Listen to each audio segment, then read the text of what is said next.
Vive Despierto presenta La Alquimia Suprema. Volumen 1.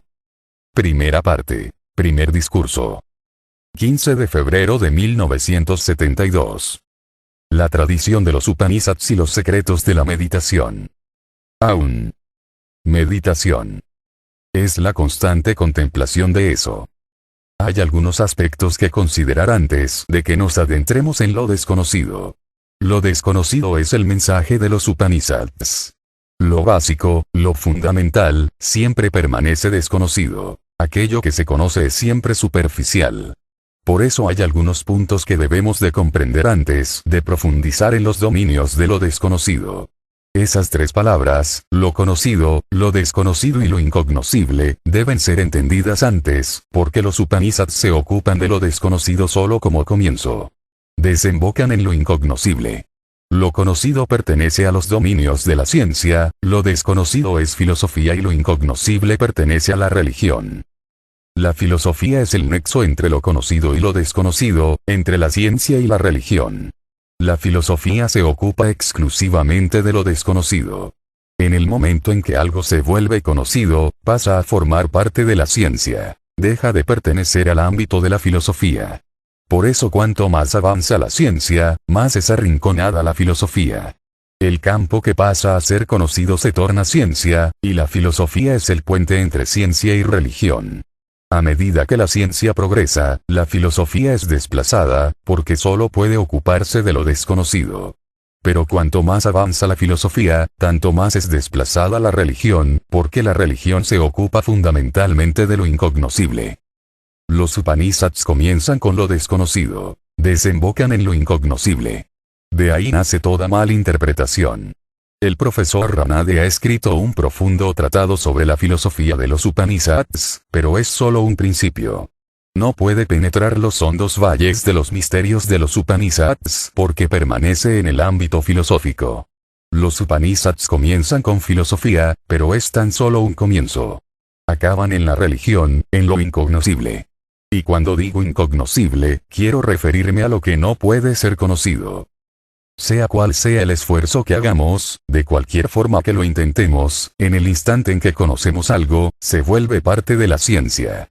En el momento en que lo sentimos como desconocido, es parte de la filosofía.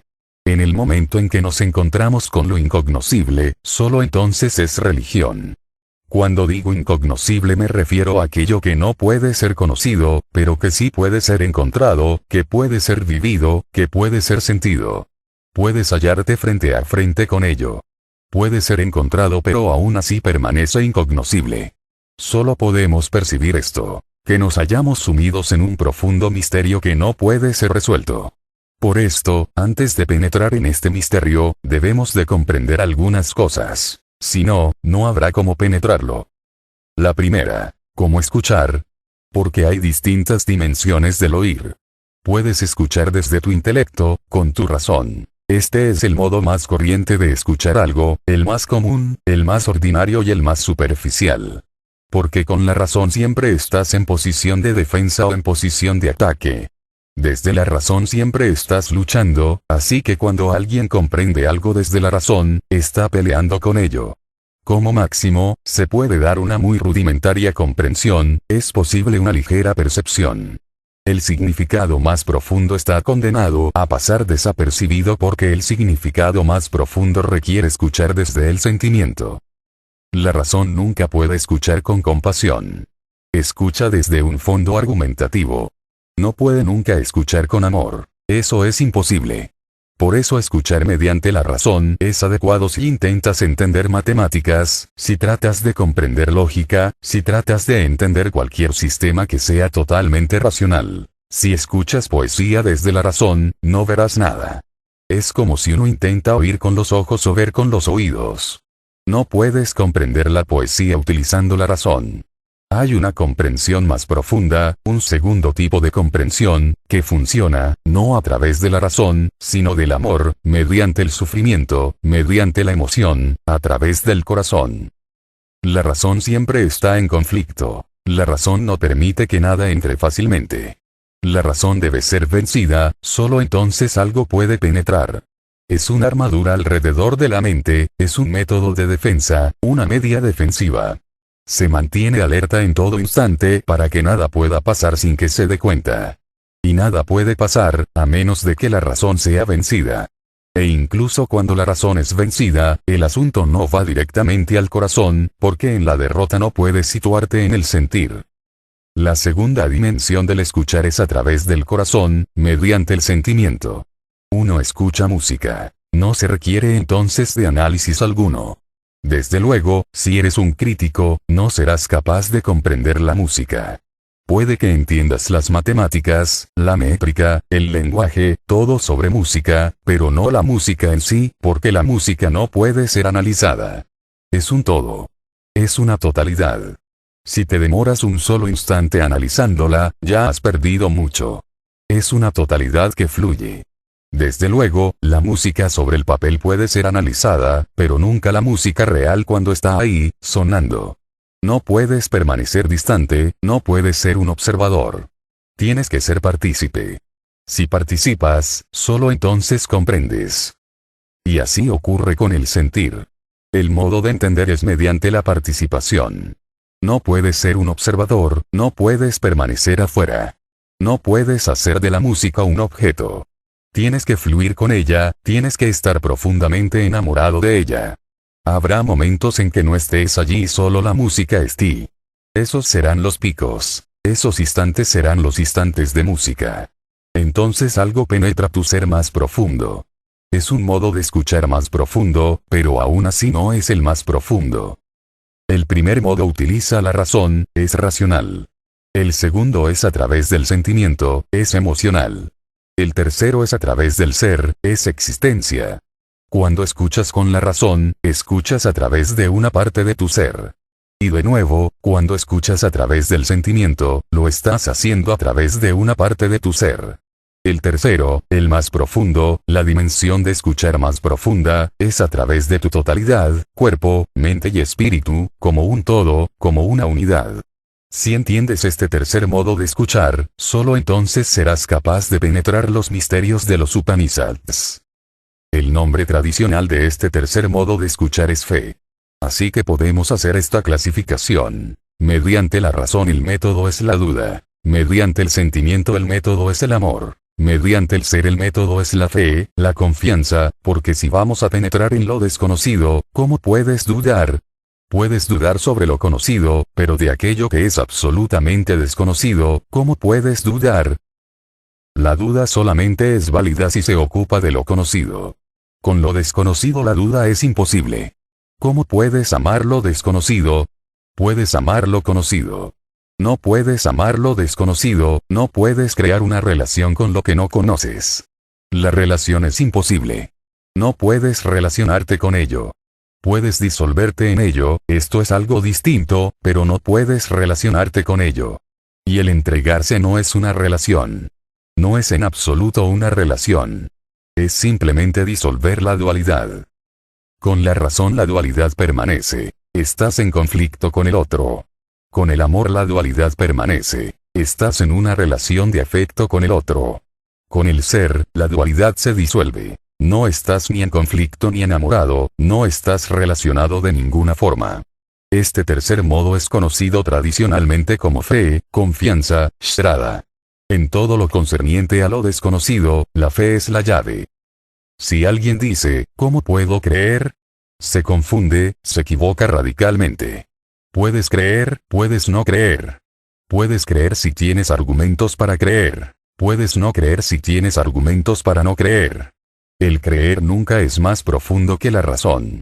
Por eso los ateos, los creyentes, los no creyentes, todos pertenecen a la dimensión más superficial. La fe no es creer, porque para lo desconocido no hay razón ni a favor ni en contra. No puedes ni creer ni dejar de creer. Por lo tanto, ¿qué hay que hacer? O bien puedes estar abierto o bien puedes estar cerrado a ello. No es una cuestión de creer o de dejar de creer. Es una cuestión de estar abierto o estar cerrado. Si confías, estás abierto. Si desconfías, estás cerrado. Esto es solo una llave. Si deseas abrirte a lo desconocido, tienes que confiar profundamente, tener fe. Si no deseas estar abierto, puedes permanecer cerrado, pero en este caso nadie se lo pierde excepto tú, nadie está perdido excepto tú. Permanece cerrado como una semilla. Y lo digo con conocimiento. Una semilla tiene que abrirse, tiene que morir, solo entonces nace el árbol. Pero la semilla nunca ha conocido el árbol. La muerte de la semilla puede ocurrir únicamente con fe. El árbol es desconocido y la semilla nunca encontrará el árbol. La semilla puede permanecer cerrada por el miedo a la muerte. De esta forma la semilla permanecerá como semilla y finalmente perecerá, pero sin renacer. Pero si la semilla puede morir teniendo fe en que lo desconocido puede surgir de su muerte, solo entonces se abrirá. En cierto modo muere, en cierto modo renace, renace para sumirse en mayores misterios, renace para sumirse en mayores misterios, renace a una vida más rica. Lo mismo ocurre con la fe. Por eso no es una creencia. Nunca lo confundas con una creencia. No es sentimiento. Es más profundo que ambos. Es tu totalidad. ¿Cómo escuchar pues con la totalidad? Ni con la razón funcionando argumentativamente, ni con el sentimiento funcionando compasivamente, sino con la totalidad del ser. ¿Cómo puede funcionar la totalidad? Debido a que conocemos tan solo el funcionamiento de las partes, desconocemos cómo funciona la totalidad.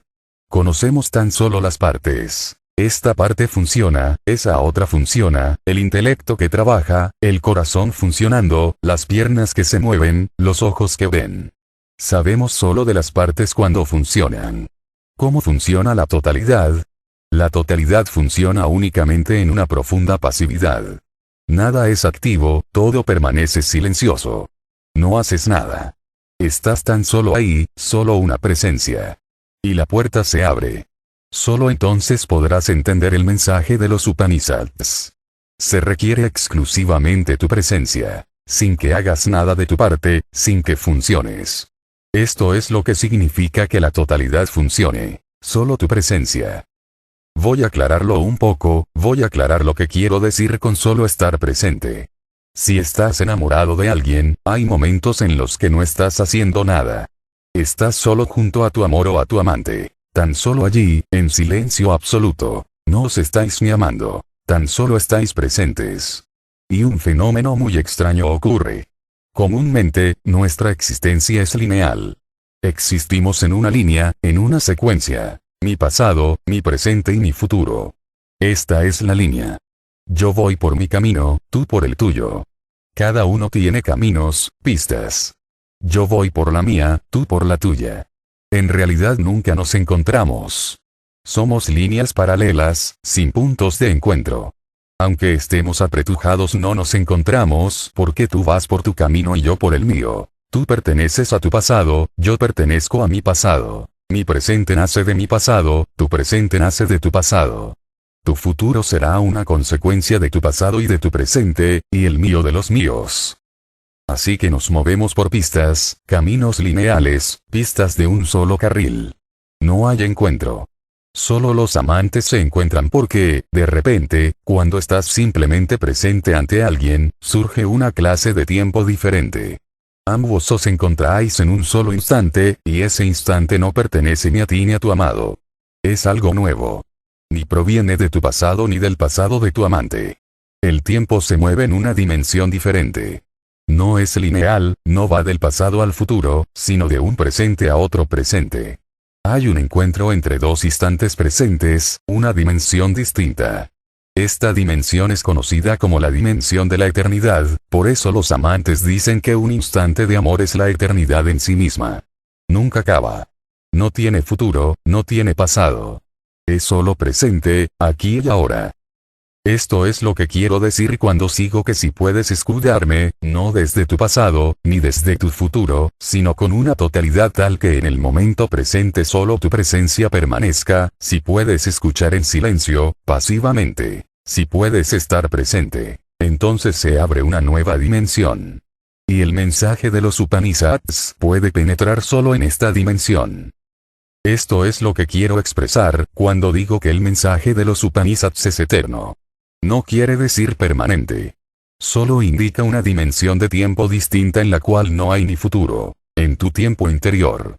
Y con este cambio interior, las palabras comienzan a tomar una forma distinta y un nuevo significado nace de ellas. Usamos expresiones similares. Todos usamos las mismas palabras, pero con una mente distinta las palabras tienen distinto significado. Por ejemplo, un doctor le pide a un paciente, ¿cómo se encuentra? Y un amante le pide a su amado, ¿cómo te encuentras? Y en un encuentro ocasional en la calle, le pides a alguien, ¿cómo se encuentra? Las palabras son las mismas, pero, ¿es el mismo su significado? Cuando un doctor le pide a un paciente, ¿cómo se encuentra? Quiere expresar lo mismo que un amante al preguntarle a su amado, ¿cómo te encuentras?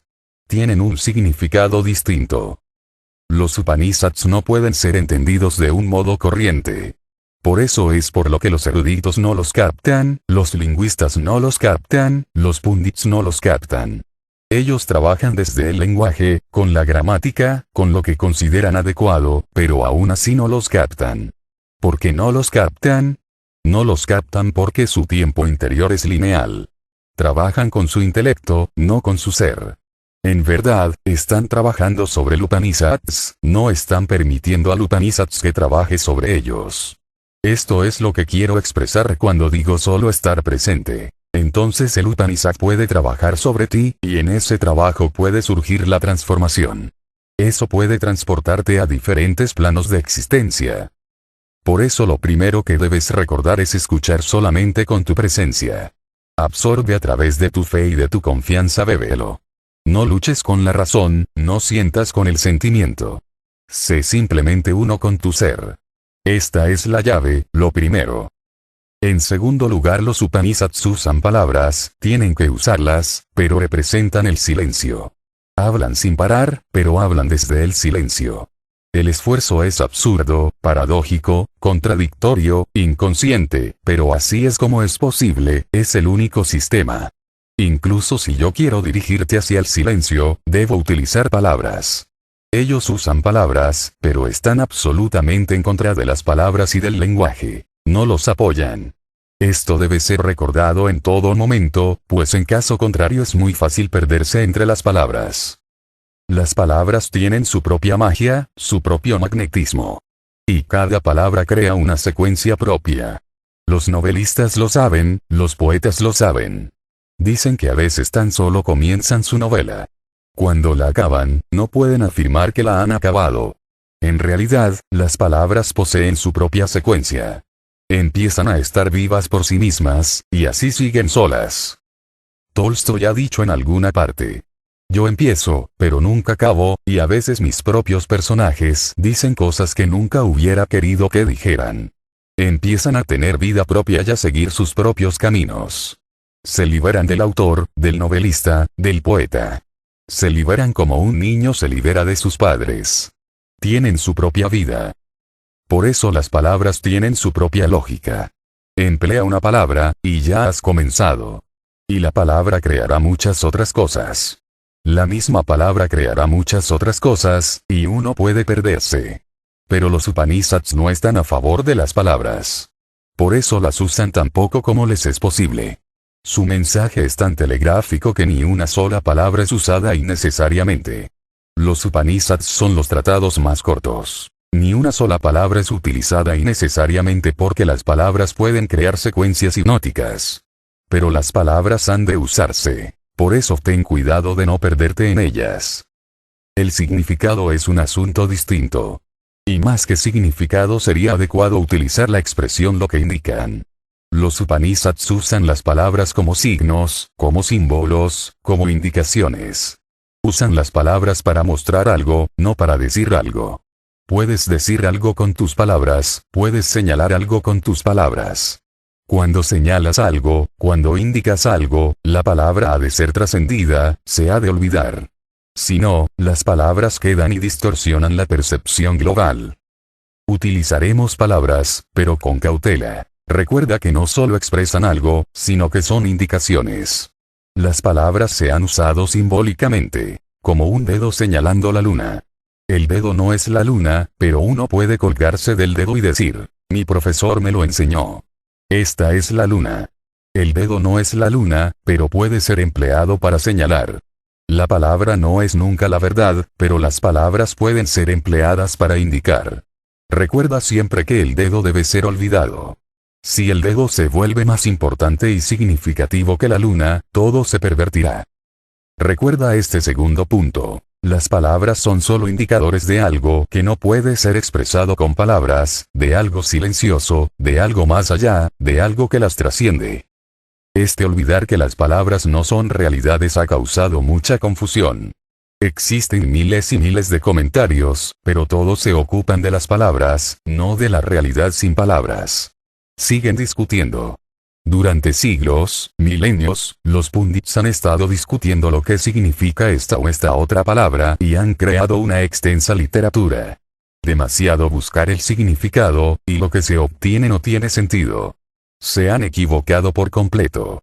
Las palabras nunca fueron realidades, solo indicadores de algo totalmente distinto de las palabras.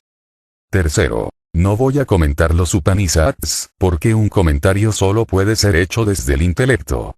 Más bien voy a responder, no a comentar. Responder es algo distinto, enteramente distinto. Silbas en un valle o cantas una canción o tocas la flauta de bambú, y el valle se hace eco, eco, eco. El valle no comenta, el valle responde. Una respuesta es algo con vida. Un comentario es algo vinculado a lo muerto. Una respuesta significa que los Upanishads podrán ser leídos ahí. No los voy a comentar, me volveré un valle y lanzaré su eco. Será difícil de comprender, porque aunque el eco sea auténtico, puede que no percibas el mismo sonido original. Puede que no seas capaz de descubrir la relevancia, porque cuando un valle responde, cuando se hace eco, el eco no es solo algo pasivo, es creativo. El valle añade mucho. La naturaleza del valle añade mucho. Un valle distinto resonará de forma distinta. Así es como deberían ser las cosas. Por eso cuando digo algo, no significa que todo el mundo lo interprete del mismo modo. Así es como mi valle devuelve el eco. Me acuerdo de unas líneas de Stevens. Parecen un poema zen. 20 hombres cruzando un puente hacia un pueblo, son 20 hombres cruzando 20 puentes hacia 20 pueblos. Cuando leo algo, mi valle devuelve el eco de cierta forma. No es pasivo. En ese eco yo estoy también presente. Cuando tu valle devuelva el eco, lo hará de modo distinto. Cuando digo una respuesta viva, me refiero a esto. A veces puedo parecer del todo irrelevante, porque el valle le dará una forma, un color propio. Es natural. Por eso mantengo que los comentarios son criminales. Solo las respuestas deberían de figurar, no los comentarios, porque el comentador empieza a sentir que, diga lo que diga, está en lo cierto. Un comentador comienza a sentir que los demás comentaristas se equivocan, y empieza con un deber autoimpuesto de criticar a los demás comentaristas, porque siente que su comentario puede ser adecuado solo en caso que los comentarios de los demás sean erróneos. Pero este no es el caso con una respuesta. Son posibles múltiples respuestas, y toda respuesta es correcta si es auténtica. Si proviene de tus adentros, es correcta. No hay un criterio externo de lo que está bien o está mal. Si algo surge del interior de uno, si te vuelves uno con ello, si vibra con todo tu ser, entonces es correcto. En caso contrario, por muy lógico y filosófico que pueda parecer, es erróneo. Esto va a ser una respuesta. Y cuando digo respuesta me refiero a que será más parecido a la poesía que a la filosofía. No será un sistema. No puedes crear un sistema basado en respuestas. Las respuestas son atómicas, fragmentarias. Poseen una unidad interna, pero encontrar esa unidad interna no es tan fácil. La unidad es como un continente y una isla. Entre ambos existe una unidad, pero en las profundidades. En lo más profundo del mar, la tierra es una. Si se comprende esto, ningún hombre es una isla. En lo más hondo, las cosas son una. Cuanto más profundo te sumerges, más alcanzas la unidad. Por eso si una respuesta es auténtica, cualquier respuesta, incluso la respuesta opuesta que aparenta ser absolutamente contradictoria, no puede ser diferente. En lo más hondo existe una unidad. Pero uno debe de profundizar, y los comentarios son algo superficial. Por eso no voy a proporcionarte comentario alguno. No diré qué es lo que expresan los Upanishads. diré únicamente lo que este Upanishad significa en mí. No puedo reclamar ninguna autoridad, y los que la reclaman son auténticamente inmorales. Nadie puede asegurar lo que este Upanishad significa. Lo único que puede decirse es lo que este Upanishad significa en mí, como devuelvo su ego. Esta respuesta puede crear una posibilidad de respuesta en ti si tú permaneces simplemente presente. En este caso, todo lo que diga hallará eco en ti. Y entonces, solo tú serás capaz de entenderlo. Sé como un valle, déjate ir, de modo que seas capaz de reverberar el eco libremente. Preocúpate de ser tú mismo un valle en vez de preocuparte por los textos del Upanishad, o de lo que estoy diciendo. Ocúpate de ser tú mismo un valle, y todo lo demás vendrá por sí mismo. No se requiere tensión alguna, no se requiere ningún esfuerzo sostenido para entenderme. Eso puede convertirse en una barrera. Tan solo relájate, vuélvete silencioso, pasivo, y deja que, suceda lo que suceda, haya eco en ti. Esas vibraciones te transportarán a una perspectiva diferente, a una visión distinta. Por último, yo no soy un hindú, ni soy un musulmán, ni un cristiano. Soy un vagabundo sin hogar. Aparentemente no pertenezco a la tradición de los Upanishads, por tanto no tengo por qué defenderlos. Cuando un hindú los comenta, o cuando reflexiona sobre los Upanishads, tiene intereses particulares. Cuando un musulmán escribe sobre los Upanishads, tiene antiintereses. En ambos casos no pueden ser veraces y auténticos. Si uno es hindú, no puede ser veraz con respecto a los Upanishads. Si uno es musulmán, no puede ser veraz con respecto a los Upanishads. Ambos están condenados a mentir. Pero el engaño es tan sutil que uno puede que ni se dé cuenta. El hombre es el único animal que puede mentirse a sí mismo y vivir en el engaño. Si eres un hindú y reflexionas sobre los Upanishads, o si eres un musulmán y reflexionas sobre el Corán, o eres un cristiano que reflexiona sobre el Nuevo Testamento, nunca serás consciente de que no puedes ser veraz. El que seas cristiano es la barrera. No puedes ser veraz. Uno no debe pertenecer a nada. Solo entonces la respuesta es auténtica. El ser miembro de algo distorsiona, pervierte la mente, distrae y proyecta cosas que no son, o niega cosas que sí son.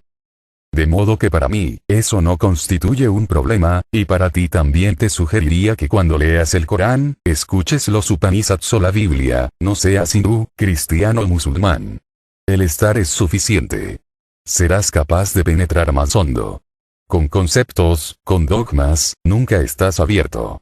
Una mente cerrada puede crear falsas interpretaciones, pero nunca puede entender. Por eso yo no pertenezco a nada, y si respondo a este Upanishad, es simplemente porque me he enamorado de él. Uno de los más breves Upanishads, el Atma Puya, es un fenómeno poco común. Así que diré algo sobre este raro Upanishad ya que he elegido hablar de él. En primer lugar, es el más breve. Es como una semilla, potente, preñada, conteniendo mucho. Cada palabra es una semilla con infinitas posibilidades. Por eso puedes hacerte eco de ella una y otra vez, infinitamente.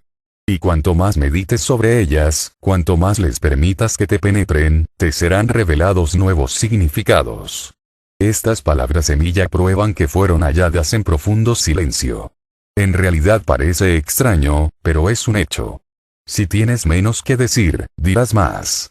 Si en verdad tienes algo que decir, puedes decirlo en unas pocas líneas, unas pocas palabras. Incluso una sola palabra será suficiente.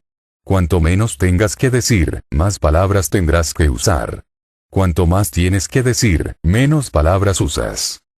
En la actualidad los psicólogos saben que, de hecho, las palabras no son utilizadas para decir algo, sino para esconderlo. Hablamos porque queremos esconder algo. Si quieres esconder algo no puedes permanecer en silencio, porque tu cara puede que lo revele, tu silencio puede que lo indique. El otro puede sospechar que estás ocultando algo.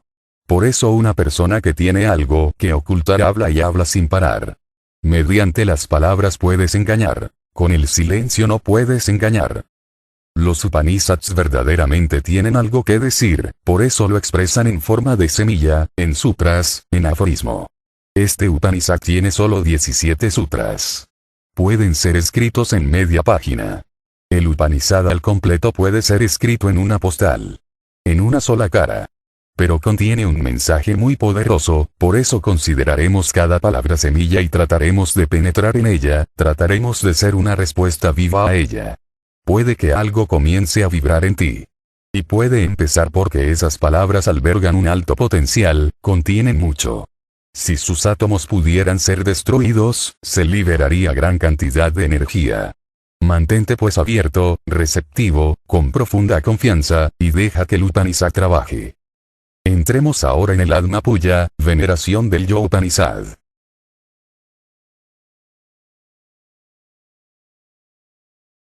Aún. Meditación.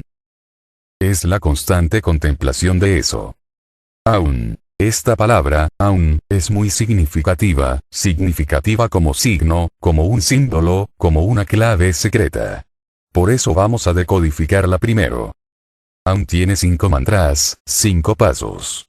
El primer paso es A, el segundo es U, el tercero es M. Esos son los pasos obvios. Cuando pronunciamos aún, son 3 palabras. Pero pronuncia aún, largo, y al final la M resuena. Ese es medio paso. El cuarto paso. 3 son los pasos obvios y pueden ser oídos. El cuarto es medianamente obvio. Si eres muy consciente, solo entonces lo oyes, pues de otra forma se pierde. El quinto nunca es oído. Cuando el sonido de aún vibra y las vibraciones inundan el vacío cósmico, cuando el sonido ha desaparecido y una ausencia de sonido permanece, ese es el quinto. Pronuncias la palabra aún, el aún se oye muy claramente. Luego un prolongado sonido de medio paso y luego la ausencia de sonido. Ese es el quinto. Esos 5 pasos son indicativos de muchas cosas. Primero, los Upanishads saben que la conciencia humana tiene 5 escalones. Nosotros conocemos los 3 más obvios: la vigilia, el ensueño y el sueño. Esos son los obvios. Aún. Los Upanishads llaman al cuarto Turiya. No lo mencionan porque no es obvio. El cuarto es aquel en el que uno también es consciente del sueño profundo.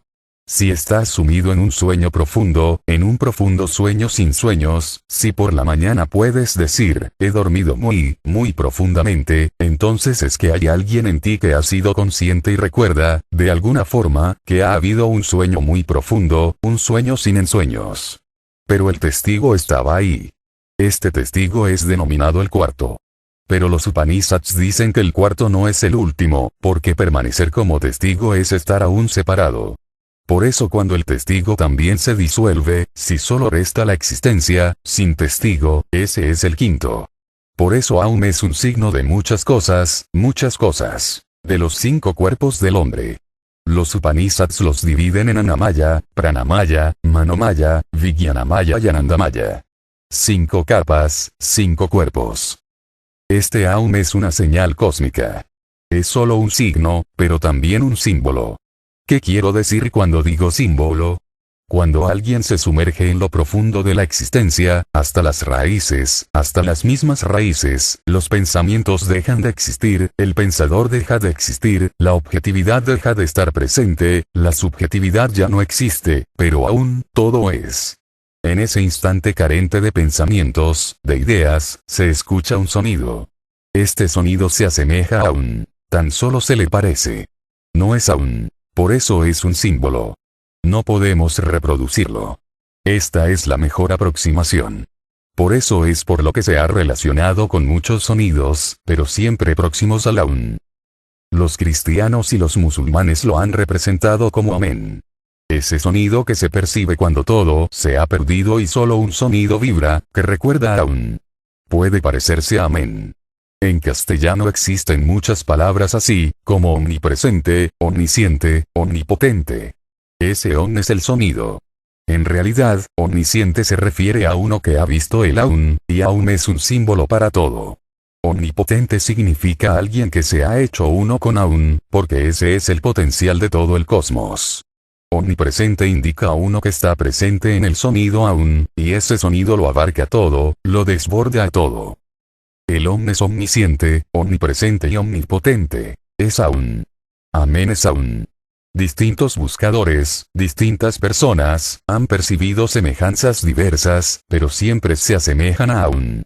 Este es un símbolo del sonido universal. La ciencia moderna postula la existencia de partículas eléctricas como las unidades básicas de la existencia, pero los Upanishads postulan, no la existencia de partículas eléctricas, sino de partículas sonoras como base. La ciencia dice que el sonido es una modificación de las vibraciones eléctricas, que el sonido en sí no es otra cosa que electricidad. Los Upanishads dicen que la electricidad no es otra cosa más que modificaciones del sonido. Una cosa es cierta, que de alguna forma la electricidad y el sonido son convertibles. ¿Cuál es la base? La ciencia dice que la electricidad es la base, los Upanishads dicen que el sonido es la base. Y yo creo que esta diferencia se debe sencillamente a diferentes aproximaciones. Los Upanishads alcanzan la realidad suprema a través del sonido, mediante mantras. Usan el sonido para alcanzar la ausencia de sonidos. Poco a poco, el sonido es abandonado, y, poco a poco, se alcanza el estado de ausencia de sonidos. En último término, cuando alcanzan el fondo, oyen un sonido cósmico. No es un pensamiento, no es un sonido creado. Es en la misma naturaleza de la existencia que resuena. A este sonido lo han llamado Aum. Dicen que cuando pronunciamos Aum, eso es tan solo una aproximación, una copia muy lejana, muy distante. Este no es el verdadero sonido, no es eso lo que descubrimos ahí, porque es creado por nosotros. Es nuestra creación. Es como la foto de algo, solo una aproximación. Mi fotografía simplemente se me parece. No soy yo. Oí de un pintor holandés, Van Gogh. Una sofisticada dama se encontró con Van Gogh por la calle y le dijo: vi un autorretrato suyo y es tan adorable y tan bello que le di un beso. Van Gogh le preguntó, ¿y el cuadro? Contestó. La señora dijo, no. ¿Cómo va a contestar un cuadro? A lo que Van Gogh repuso, pues entonces no era mío. Una fotografía puede tener un parecido. No es real. No hay nada malo en ello. Es suficiente con que se asemeje, pero uno no debería confundirla con la realidad. Por eso Aum es solo un símbolo de algo a lo que se parece, como una fotografía. Aum es también una clave secreta. Y cuando digo clave secreta, lo digo porque se parece al sonido supremo. Si puedes emplearlo y, poco a poco, hundirte en él, llegarás a la última puerta. Porque es parecida. Y se parecerá más aún si haces ciertas cosas con ella. Por ejemplo, si pronuncias Aum te ves obligado a utilizar tus labios, tienes que utilizar tu mecanismo corporal.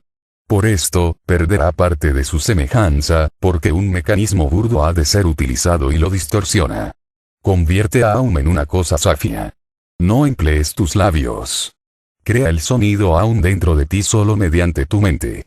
No utilices tu cuerpo. Así se parecerá más, porque ahora estará utilizando un medio más sutil. Obtendrás una fotografía más exacta, más cercana a la realidad. No emplees ni siquiera la mente. Primero emplea tu cuerpo, luego, déjalo. Después usa tu mente, crea el sonido de Aum dentro de ti y luego deja de hacer incluso esto y abandona el sonido a sí mismo. No hagas esfuerzo alguno. Él viene. Entonces se vuelve a japa, entonces ya no lo estás creando, estás solo en su fluir. Se vuelve aún más profundo y se vuelve más real aún. Puedes emplearlo como clave.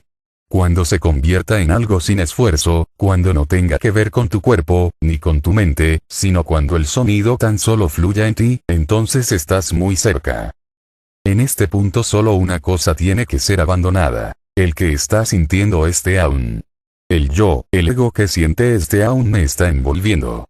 Si te deshaces también de esto, entonces ya no hay barreras, y la copia, la fotografía, se funde con lo real, con el original. Por eso es una clave secreta. Este Aum es milagroso.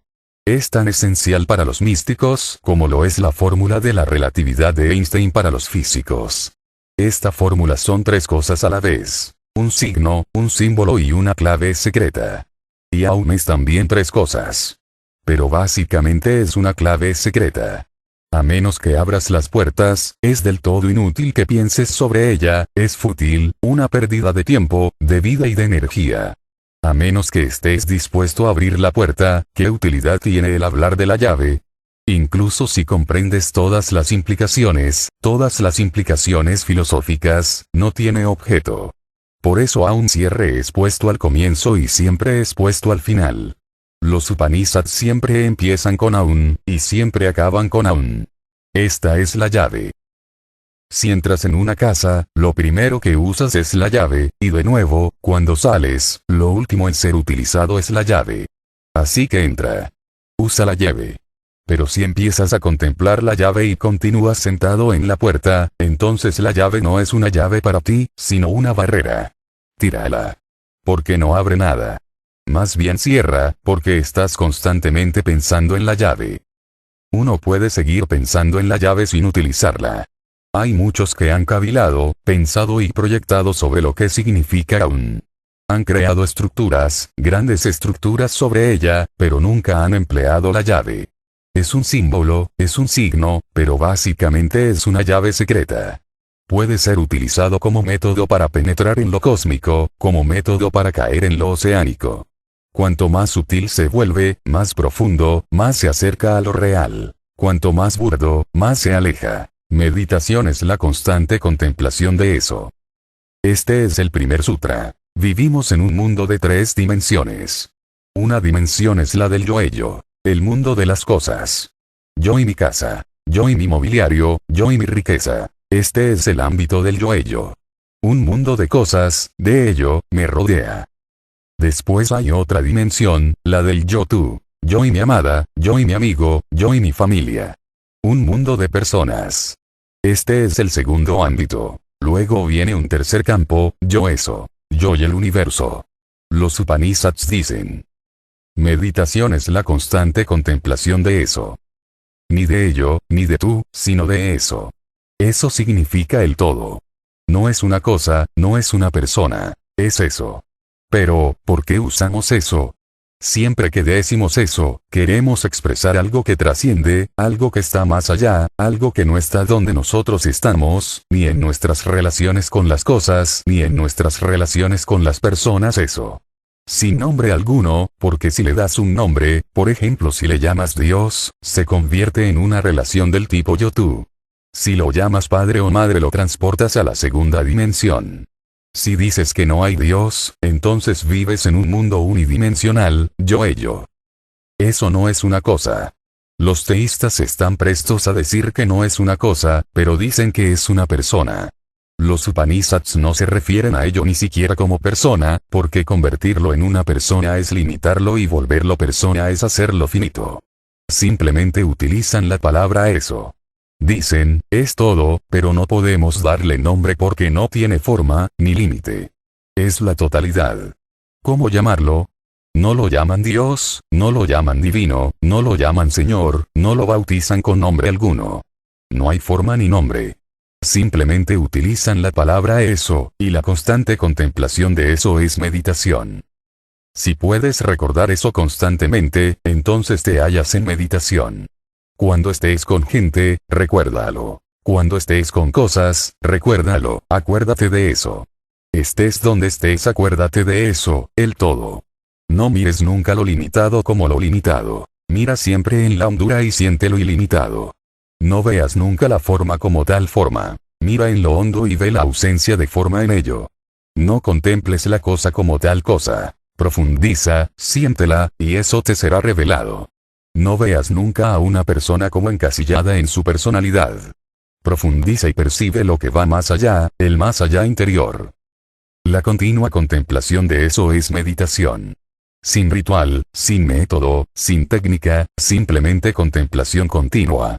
Pero es arduo, porque uno tiene que recordar continuamente, sin interrupciones, sin discontinuidad, sin un solo instante de olvido. Una continua recordación, constante, sin cesar. Somos incapaces de recordarnos incluso durante unos pocos segundos. Comienza tan solo a contar tu aliento y recuerda cuántas inspiraciones eres capaz de contabilizar mientras recuerdas continuamente, recordando constantemente el proceso del respirar. El aliento que entra y el aliento que sale. Recuerda y cuenta. Cuentas hasta 3 o 4, y ya te has olvidado. Algo distinto entra y ya te has olvidado. Y luego reacuerdas, oh, estaba contando, he contado tan solo hasta 3 y me he olvidado. El recordar es la cosa más difícil, porque estamos dormidos. Estamos profundamente dormidos. Caminamos dormidos, hablamos dormidos, nos movemos, vivimos, amamos, lo hacemos todo estando dormidos, en un profundo sonambulismo. Una hipnosis profunda y natural.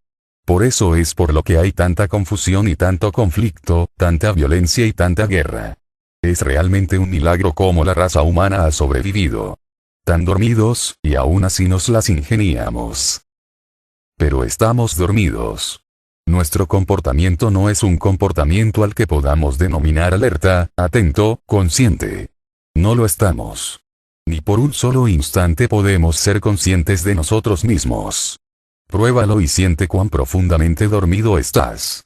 Si no me puedo recordar durante un solo minuto, durante 60 segundos, cuán dormido debo de estar. 2 o 3 segundos y el sueño se hace presente y dejo de estar ahí, ya me he ido. La conciencia ha sido abandonada, la inconsciencia ha entrado. Surge una densa oscuridad y, de nuevo, recuerdo que estaba intentando permanecer consciente. P. de Ouspensky estaba trabajando junto a Gurdjieff en este método de recuerdo de sí. La primera vez que se encontró con Gurdjieff le dijo, ¿qué quiere decir con recuerdo de sí? Yo me acuerdo de mí mismo. Soy P. de Ouspensky. Gurdjieff le dijo, cierra tus ojos y recuerda que eres P. de Ouspensky, y cuando te olvides, dímelo. Sé honesto. Pasaron solo 2 o 3 segundos y Ouspensky abrió los ojos y dijo, he empezado a soñar. Olvidé que era P. de Ouspensky. Lo he intentado 3 o 4 veces. Me he dicho a mí mismo, soy P. de Ouspensky, soy P. de Ouspensky, soy P. de Ouspensky, y entonces un ensueño se presentó y dejé de ser consciente. A lo que Gurdjieff replicó. El que tú sepas que eres P. de Ouspensky, no es recuerdo de sí. En primer lugar no eres Ouspensky, y en segundo lugar esto no es recordarse. Cuando el recordarse se dé, tú serás el primero en negar que eres P. de Ouspensky. Durante 3 meses Ouspensky lo intentó con toda su alma, a fondo. Cuanto más lo intentas más te das cuenta de lo duro que es. Cuanto más lo intentas más empiezas a sentir que he estado dormido toda mi vida. Es una conciencia mecánica la que poseemos. Podemos funcionar con ella, hacerlo rutinario, pero nunca podemos profundizar. Durante 3 meses, cuando lo intentó y se hizo consciente, surgió un nuevo pilar de conciencia. Cuando pudo sentir y permanecer consciente de forma permanente, Gurdjieff le pidió que fuera con él y saliera a la calle.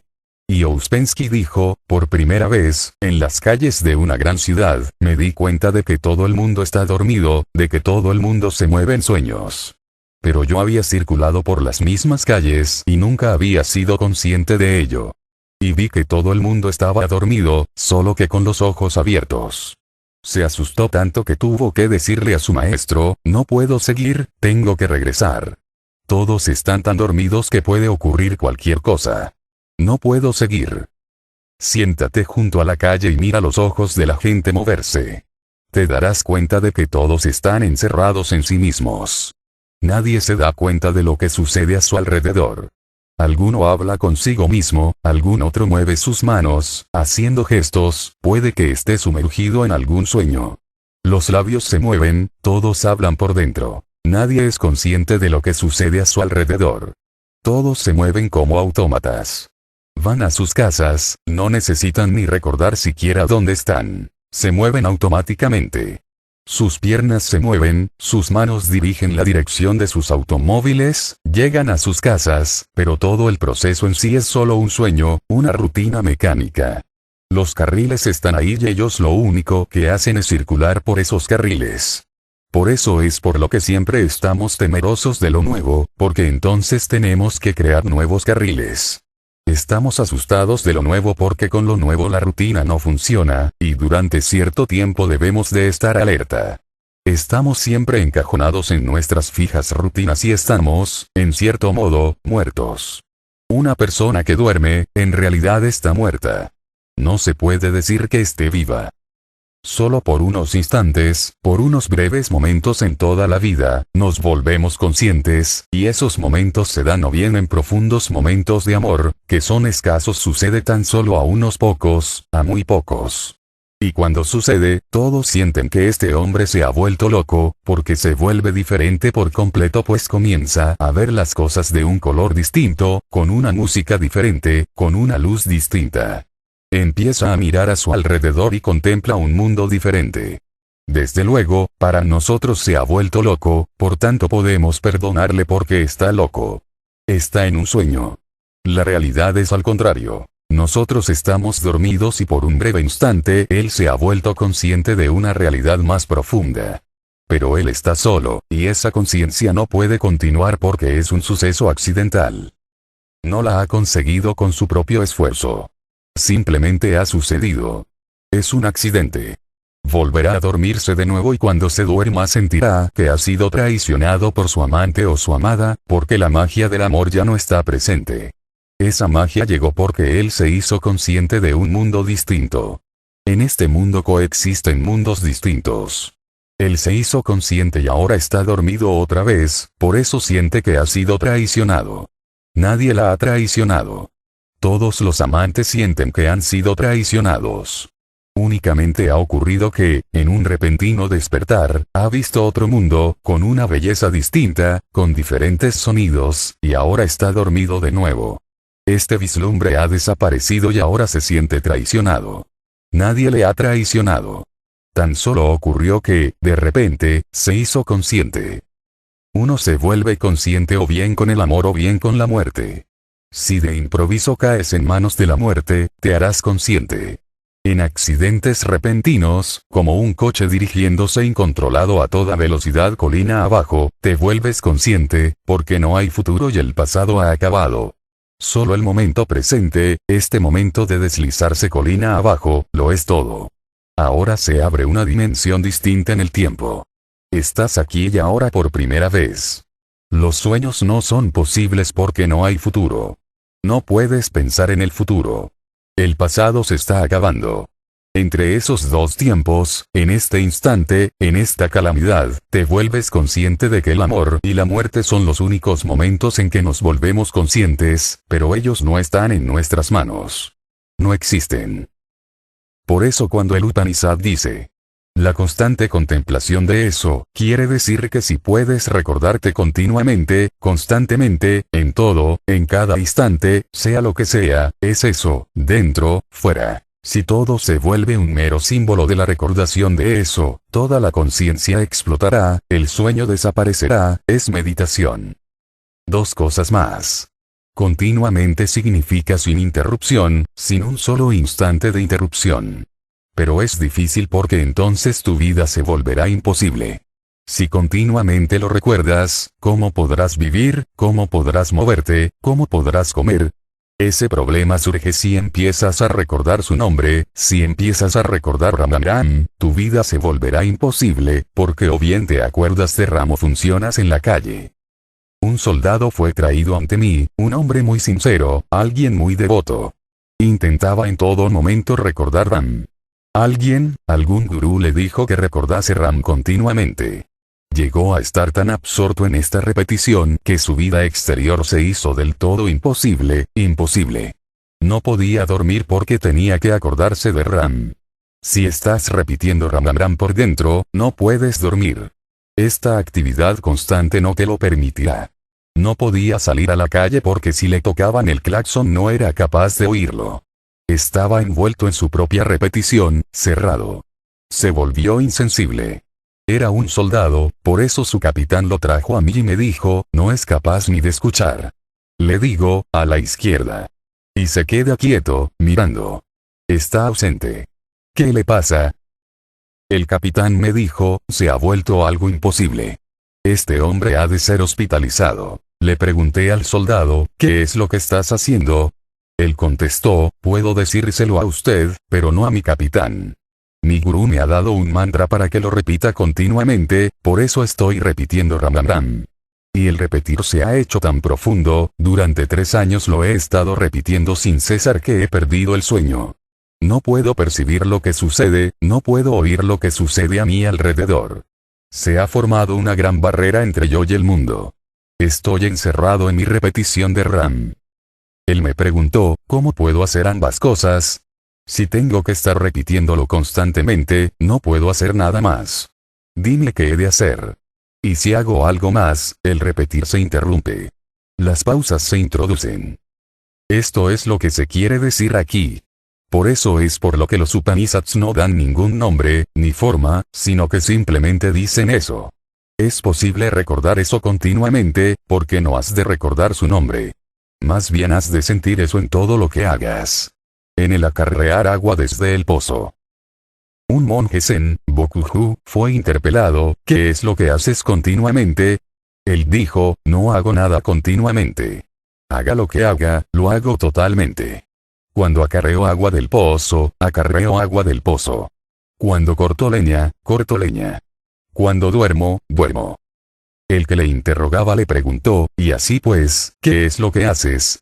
Bokuju dijo, no hago nada. Cuando corto leña, él está cortando la leña. Cuando acarreo agua, él está acarreando el agua. Y él es el agua que está siendo transportada, y él es la madera que está siendo cortada. Ahora él es y yo no soy. Todo se ha vuelto un venerar y todo se ha convertido en una meditación. Todo este Upanishad se ocupa de cómo convertir tu vida en pura veneración. Este Upanishad es absolutamente antiritualístico. No es necesario ningún ritual, tan solo una actitud distinta. Recordar eso al hacer, al dejar de hacer, pero recordando eso. Y cuando digo recordando eso, no es un recordarse mentalmente. No tienes que recordar. De acuerdo, esta piedra es eso. Si recuerdas de esta forma, si recuerdas esta piedra es eso, entonces eso no es recordar, porque todavía existen los dos, esa piedra y eso. Cuando los Upanishads dicen, constante contemplación de eso, implica que la piedra debe desaparecer. Solo ha de quedar eso. Esa es la comprensión más profunda. Una comprensión constante. Comienza a sentir. No toques nada sin el sentimiento de eso. No ames a nadie sin sentir eso. No te muevas, ni respires, sin el sentimiento de eso. No es que tengas que imponer eso a todo, tienes que descubrir eso en todo. La distinción ha de ser clara. No tienes que imponer eso a todo. Puedes imponerlo, pero será un truco. Tienes que descubrirlo. Al ver una flor, puedes imponerlo y decir, oh, esa flor es eso. No impongas, no digas nada. Permanece en silencio junto a la flor. Mírala, mantente en profunda simpatía hacia ella, en una profunda comunión con ella. Olvídate de ti. Sé una conciencia pasiva allí, y la flor florecerá en eso. El eso será revelado. Así que, sigue descubriendo eso. Esto es lo que quiere decir constante contemplación. Y la constante contemplación, es meditación. Suficiente por hoy.